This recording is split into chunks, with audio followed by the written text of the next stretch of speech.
আসসালামু আলাইকুম ওয়া রাহমাতুল্লাহি ওয়া বারাকাতুহু।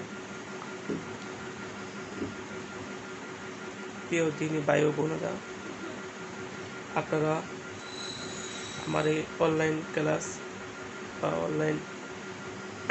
যারা আমার অনলাইন ক্লাস থেকে যারা আমার এই ভিডিওটা দেখতেছেন, ইসলামিক চ্যানেল থেকে আপনাদেরকে আন্তরিক শুভেচ্ছা এবং ভালোবাসা জানাই।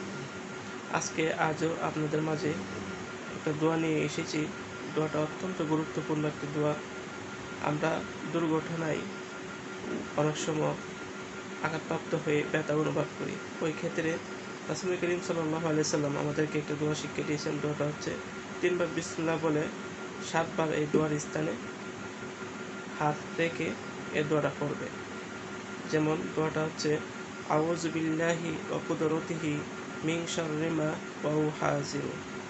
দোয়াটা আমি আবারও বলি, আউযু বিল্লাহি ওয়া কুদরতিহি মিন শাররি মা ওয়াহুযাজিরু। এই দোয়াটা যদি কোনো বান্দা আমল করে, আল্লাহ পাক অবশ্যই তাকে ব্যথার থেকে নাজাত দান করবে। আসসালামু আলাইকুম ওয়া রাহমাতুল্লাহি ওয়া বারাকাতুহু।